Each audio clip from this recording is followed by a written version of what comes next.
राजसाहेब ठाकरे यांच्या वाढदिवसानिमित्त श्रावणबाळ विकलांग वसतिगृहात किराणा मालाचे वाटप. महाराष्ट्र नवनिर्माण सेनेचे अध्यक्ष तथा हिंदू जननायक सन्माननीय राजसाहेब ठाकरे यांच्या वाढदिवसानिमित्त शिरोळ तालुक्यातील महाराष्ट्र नवनिर्माण सेनेच्या पदाधिकाऱ्यांच्या वतीने सामाजिक बांधिलकी जपत श्रावणबाळ विकलांग वसतिगृह नांदणी रोड येथे किराणा मालाचे वाटप करण्यात आले.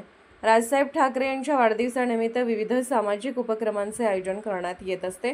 त्याचाच एक भाग म्हणून गरजू व दिव्यांग बांधवांना मदतीचा हात देण्याच्या उद्देशाने हा उपक्रम राबवण्यात आला. वसतिगृहातील विद्यार्थ्यांना आणि रहिवाशांना दैनंदिन जीवनासाठी आवश्यक असणाऱ्या विविध किराणा साहित्याचे वितरण करण्यात आले. यावेळी उपस्थित पदाधिकाऱ्यांनी वसतिगृहातील रहिवाशांशी संवाद साधत त्यांच्या अडचणी जाणून घेतल्या. तसेच समाजातील प्रत्येक घटकापर्यंत मदतीचा हात पोहोचवण्यासाठी अशा सामाजिक उपक्रमांची आवश्यकता असल्याचे मत व्यक्त केले.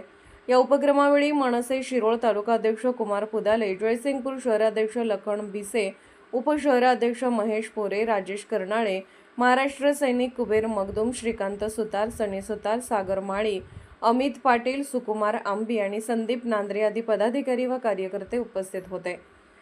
वसतिगृह प्रशासनाच्या वतीने महाराष्ट्र नवनिर्माण सेनेच्या पदाधिकाऱ्यांचे आभार मानण्यात आले. या उपक्रमामुळे वसतिगृहातील रहिवाशांच्या चेहऱ्यावर समाधानाचे हास्य फुलले असून राजसाहेब ठाकरे यांच्या वाढदिवसानिमित्त राबवण्यात आलेल्या या समाज उपयोगी उपक्रमाचे सर्व स्तरातून कौतुक होत आहे.